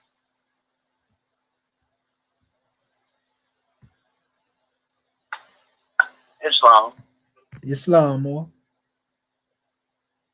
is yes, it's divine and it's like a more baby and it's all right, it's territory, and once again arise, give praise to the great God, and honest to our prophet, and honest to our citizens, our officials, and our government. Honest to you, Grand Man, for this powerful class. Powerful class. Yes. Coming out of IS 16, again, the master smoke, he said, the highest heights are gained by those who reach the greatest depths, and you shall reach the greatest depths. And we, the Moorish Americans, we have reached the lowest depths coming up out of being NBCs. The Moorish Americans, as you were just speaking of, in their descendant essence of a clean and pure nation is in fact the global return of the ancient gods. Moorish Americans personify the highest height ever to be gained by any nation as a people. They also have reached the greatest of ungodly depths, more than any nation in the entire history of the human family. As it states in this chapter of the week, this ayat that we coming out of ayat 16. It's very powerful because yet in order to clearly comprehend the advent of the Moorish American, one must take an infinite view into the abyss of Satan's slavery to see the coming of the gods, the return of the ancient ones. Yes, those that reach their deepest depth. The Holy Prophet instructed the Moors that the greatest heights are gained by those that have reached the deepest depths. And you would just, let me tell you, the most difficult lesson to teach by the exhuman of a nation is so-called Negro, black, and colored people. They are not a living national entity. And you would just explain it to us about the purity. White means purity, purity means God, and God means the ruler of the land. And here we are. We have come up out of these NBCs. We have purified our hearts and minds with love. We have dropped all those NBC habits, smoking, dope, drinking, alcohol. Oh, goodness gracious. So many negative, dirty, low-down things that we thought was good, because it made us feel good. We was up under that illusion that that's all we wanted to do. but we have purified ourselves as you were speaking just before I came in. And, I can see how we have been purified and we can support our brothers and sisters that's in need, because we've been there. We've been to the lowest depths. And now we are ready to help our brothers and sisters, uplift our brothers and sisters up out of that slave mentality. Because this is why we were labeled black people. Prophet said black according to signs means death. So it has been biblically prophesied for millenniums of the times when the dead, the dry bones, would walk the earth. And when the dead walk it, it goes nowhere. And when the dead talk, it speaks a dead language. Thus, no one can hear what the dead, as we say. And the dead sees themselves among the living, but the living do not recognize the dead in their midst. And see, this is the most important thing that our people as NPCs have to realize. Without their free national name, Moorish American, they are going to remain dead because they, or the civilized world, will not recognize them because they're not a living national entity. And this is, what I get up out of it. You say it all the time. We are the return of the ancient one, and we have definitely come up out of those steps to now be able to take our places in the affairs of man and uplift the nations to the highest height through our principles of love, truth, peace, freedom, and justice. So praise Allah for you, God, man, and gratitude for the class. Peace and love. And peace and love to you as well, brother. Yes.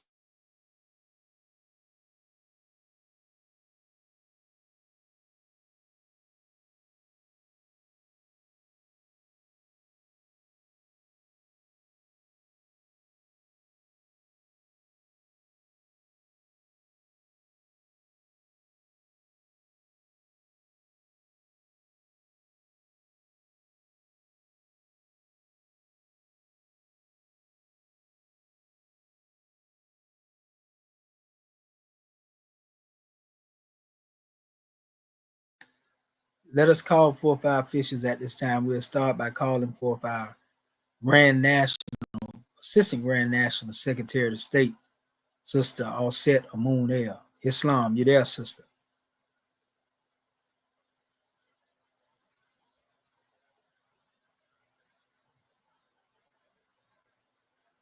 Well, Islam, we know the sisters about our father's business. Let us call forth our National Grand Mufti, Dr. Khonshu Ma'at Heru Bey of the Royal Council. Islam, you there, Grand Man? Islamism. Legend, gratitude. Muted. Man,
our national seal, our grand national emblem, fire, the exhuman of a nation. Give honor to everything that is Moorish. We give a special high honors to you, National Sister Grand Sheik, to do a many a man who shephs you well, for this grand Moorish perspective, and we give honor to all of our Moorish kin who are before us. Moorish kin that will speak after us, we give honors to you, angels. We continue to give the honors where they're due, and all true and divine prophets. Give honors to our ancestors who come before us the way we are them today without doubt or contradiction, because no one power to change man is in nature. Law for that. It's been a grand class and the grand ayat, because that is the lesson, We have to realize that one man must go through all the ways of life. That way he can show the strength of Allah made manifest. And it comes a point when we have to realize that we cannot run from the challenges that we face, or we cannot run from our destiny. So we must go through those things, whether it's the hall of learning, we got to sit and learn.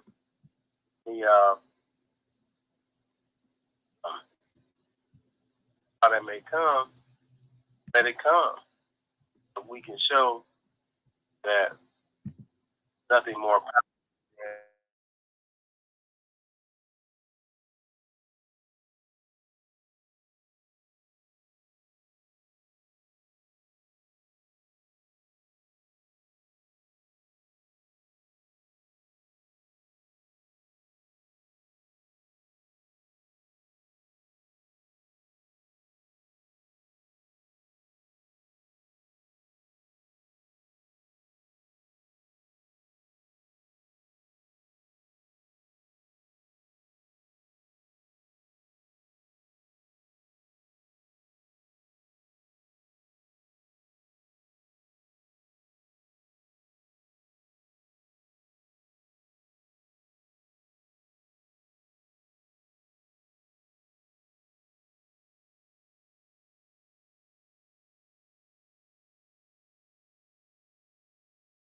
say so. So 50 Cent is a good example. If you get shot in the face, you shot 9 times and you don't die, that's supposed to be telling you we're here to do some work. No matter what your enemies have for you, it doesn't outweigh what Allah has for you. So, I just use that as an example, but that's the type of how that we got to move forward as a nation of people, knowing that all the things that we've been through, all the atrocities, not just the slavery and the atrocities that was to us during slavery, but even after, mental atrocities, all the drugs, the heroin, the pain and crack and all these things, the ones been thrown at us, all the curses and Tuskegee experiments with ones and injected ones with syphilis and all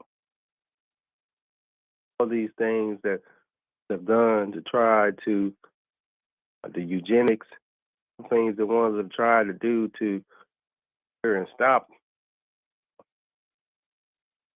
But God has ordained they can't do it. There's no around. There's nothing more powerful than the great God. There's no getting around He has in store. So let the challenges come. There's something that needs to be done to show the example, or to say and show the one that nothing that we can't overcome, it comes. And we can continue to show the whole world that divine is the greatest. When we get into that thought pattern and have that faith that the great God is always going to be with us and always going to have, because the righteous, no matter what the odds may seem like, no matter what just seem to come, and that'll take all the stress away. That takes all challenge away. That takes all the misery away from life existence. You can take that away from your life existence. Once you can get rid of the misery, get rid of the fear, life is really, truly to enjoy. It's truly, really to marvel in and to give honor to the Creator, beauty of everything that we've been given, the strength, fortitude, the and we have to look at ourselves, and no matter how one try to paint the picture ourselves and say, we are truly the cream of the crowd. We are truly, thrice blessed. And that is something that Allah wants us to see. That's what He wants us to know. I have raised you to a position that only you can aspire to, because those that reach the highest height, those who had to go to the lowest depths. You've been there. Been at the lowest of lows. Just rise to the highest of highs and truly enjoy the ride up there. And it's the time there, everything comes in cycles. There's always going to be another challenge. It's never a defeat. It's a challenge. You know that at every level there's a devil. There's always another level, because we're always going to be the conqueror demonstration. We're always going to conquer ourselves, because it's an illusion. So man is the one who creates his own in hell. He's the one who creates his own demons and monsters, his thinking and his action. So we could that demonstration with our own thinking through our own actions, put ourselves in a place where, as the prophet said, we're up on the incline, and where once can't touch us. This has been a grand class, and I want to give honor to you for the class this evening, Dr. Saeed, and for such a grand thought pattern, and to all of our Moorish kin who've been here, and sympathizers and supporters who are good to unfold the divinity of self. To call us forth, Islam, and peace.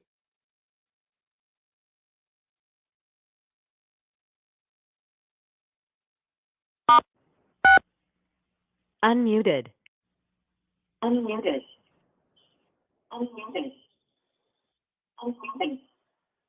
Islamism without the schism. Praise be to Allah.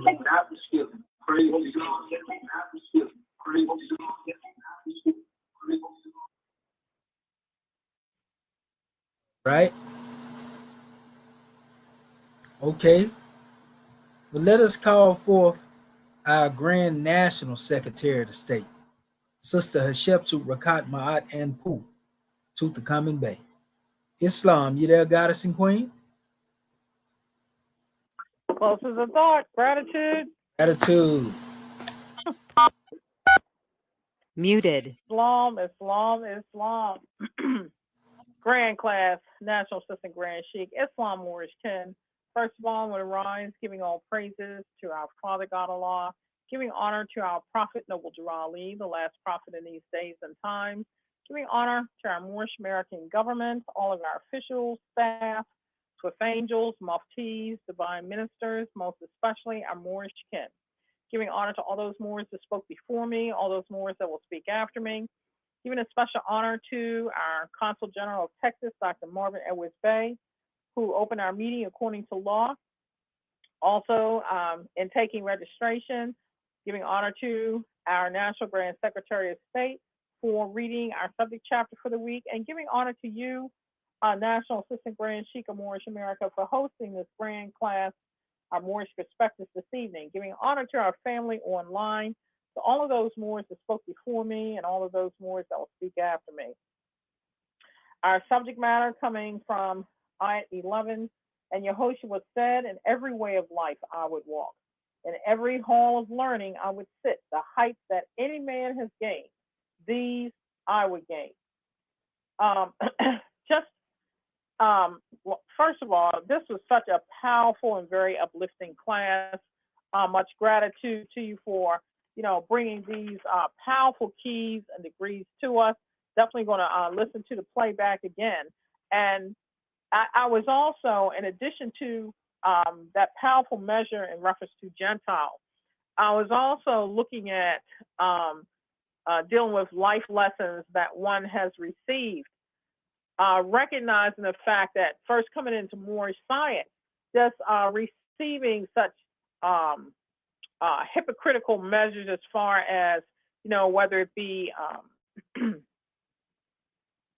because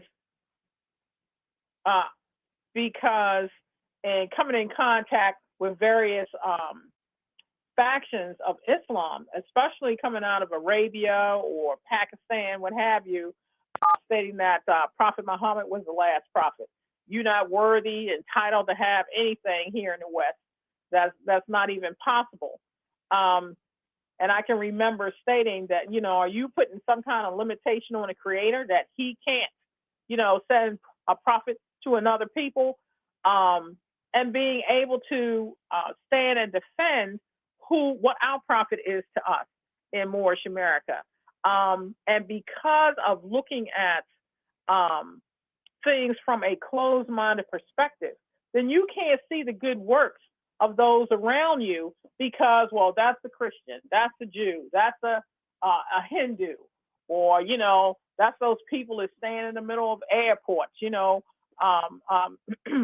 chanting and things of that nature. And see, that brings about a closed mindset, which opens the door for hatred, mockery, competition, etc. Or my people are the only ones that are the chosen ones as far as the Creator is concerned. And that opens the door, as you stated, for arrogance. And just like Allah has lifted up a nation, we have seen how Allah has smite a nation. And by us having gone through divine chastisement from Allah, when Allah has the mercy to send to us a prophet, then, that should open the door for gratitude and whatever holy and divine lessons that your special prophet being sent to you as a people has brought to you, then this is something that should be valued and cherished, because we don't want to invoke being chastised again because of doing like previous nations have done, taking these lessons for granted or using it as a fig leaf to condemn every other nation that they think is not worthy for these special lessons. So our prophet let us know that we are here to learn how to love instead of hate. So when we look at treating ones as you would want to be treated, we have to embrace the life lessons that we have been given along our spiritual journey. And when it speaks about in every way of life, in every hall of learning, I looked at that as, who are we to determine what the hall of learning is? Because in our ministry, we find ourselves having to teach in the institutions, and we don't go in there asking, well, what are you in here for? No, we go in there seeing spirit and a part of the great God Allah. We see our brothers and sisters, whether it be male institutions, female institutions. And so not knowing the background, but coming from a mode of love, then you are able to support your people in need because you were there to be of assistance, in reference to providing for the homeless. We're going into severe weather, in reference to people being out on the street. If you have some extra finance and can purchase socks, or if you know how to crochet blankets or fleece, put things together, and go to the streets and hand these things out. These are various services that we can demonstrate because, as you stated, we are not here to judge. So when we look at the halls of learning, we see it from outside perspective in reference to how we can aid and assist our people, but we also see it from within in reference to the various degrees that we have got to master in order to be able to solve the fix within ourselves. So just because someone has a different thought than you do does not nullify them from you spreading the seeds of love, truth, peace, freedom, and justice. You know, because the truth will set you free. The truth will make you free. It is not up to you when that person blossoms or unfolds. The prophet said, give it to them. And as our prophets have done, and they tarried not. So this is a powerful master lesson, because when you treat those outside of yourself how you want to be treated, that's how your light shines.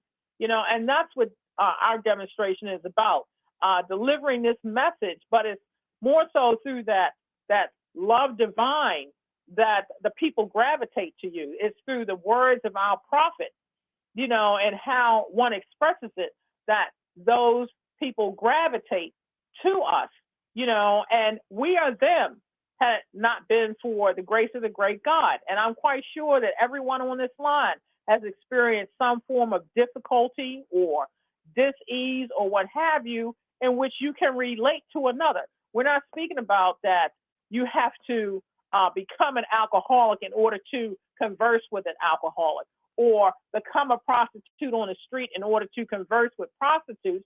No, this is not what we're saying. And Yehoshua nor our prophet did that particular degree. But if you know empathy, you have compassion, you're willing to aid and assist, then this is how we learn and grow and build as well. So I just wanted to give honor to this powerful lesson, because there's so many different degrees, but in essence, it all pivots around love divine, which is what our prophet told us to learn how to do. So gratitude more for calling me forth. Much peace and love to all of my Moorish kin. That's all.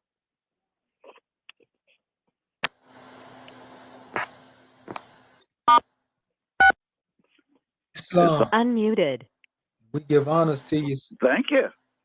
Islam. Yes, sir. Islam. We give honors to your Grand National Secretary of State, and our chairman is on the manifest, so you already know we're ready for that one.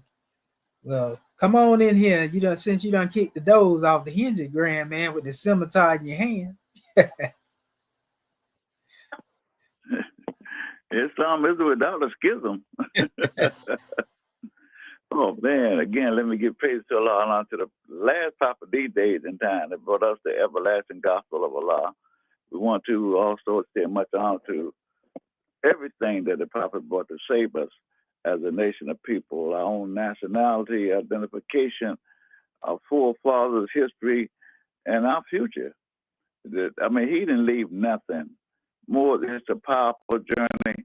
And looking at this special chapter 17, you know, when it deals with the life and works of Yehoshua in Egypt amongst the Gentiles, I couldn't help but think about how Noble Drali brought the life, works, and teachings, you know, of the great God Allah to us, you know, amongst the Moorish Americans. Because we didn't have a clue. We were so far out of it, we didn't even know we had a nationality. But the prophet brought everything that it take to save a nation. Our own government, divine constitution, and prayer, forefathers, everything. More than just a powerful journey. And I just want to extend much honor, because I think it's at ayat 12 where it says, in every way of life, I would walk. You know, I can walk in every way of life now, you know. And the thing about it is, in every hall of learning, yeah, I can sit there now. Why? Because the prophet taught me, raised me out of that muck and mar into the everlasting gospel. So it's an honor and a blessing, more. I love you. Islam ism without a schism. Peace. The schism. Yes, sir. Most definitely, Chairman. We give honors to that love thought, you know, and everything coming from the tribe of endurance. You know, we see it in your life works, you know, and what you demonstrated, you know, in this modern era time amongst the so-called NBC that didn't even know they was free, you know, didn't even know they had a flag, seal, constitution, you know, and so forth and so on, declaration of proclamation of status and jurisdiction, Moorish jurisdiction, you know. And so, yeah, the halls of learning, you said it best, Chairman, on the degree where you demonstrated us going out to understand the nature of the soul. That's your classroom. So that's your hall of learning. You learn how to think. You learn how to will, understand, and remember who made you. That's the question. Yes, sir. And we the answer. You know, we know Allah made us, so ooh we. Well, all right. I know our National Grand Sheik ready to come on up in here now. Chairman done already kicked the door off hinge with the scimitar on the manifest. And he say, where you at? And we already know the Sheik say, who goes there? Islam. It's our brother, Dr. Serapis Amin Rael, on the manifest, our National Grand Sheik of Moorish America. Islam. Praise Allah. We, as you say, this has been a grand presentation. The chairman put the icing on the cake, giving us that saying that the soul is the resting place of man. He didn't say it like that in that context. Give you honor to seek for measure this evening has been very, very powerful. And we pray that those that are seeking to learn more about themselves, get what I said.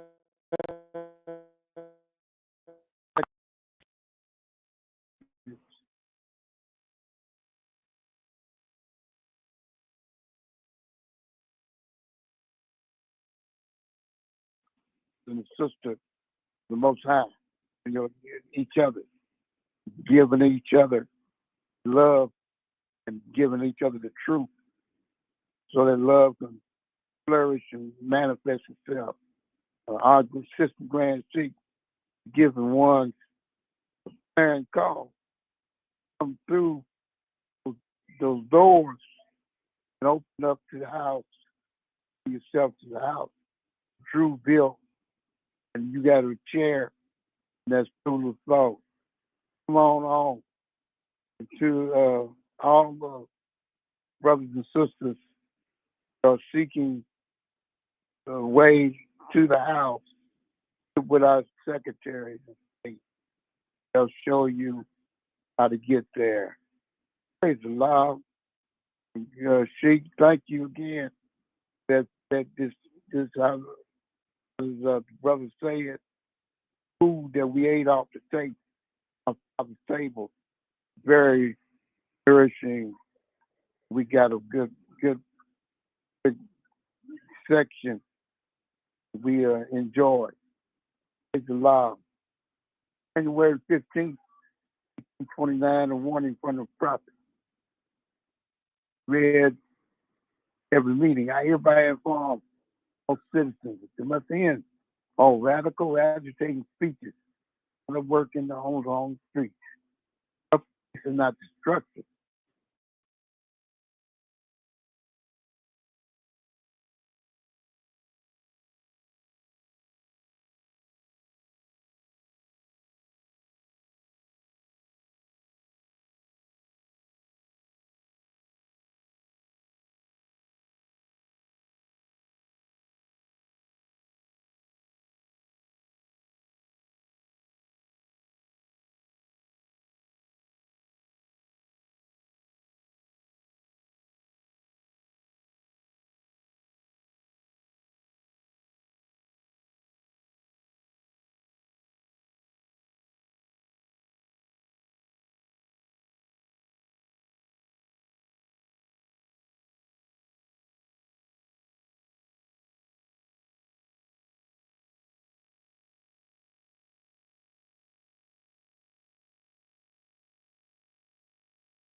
Islamism without the schism. We love you, Moors.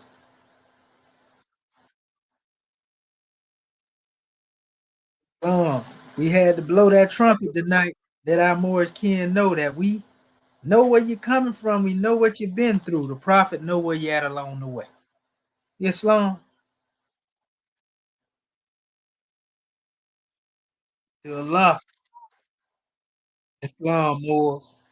Yes, sir. We have to get out the way to let the ancestors get hope to us. Yes, sir. They gonna tell us exactly what we supposed to say. Islam.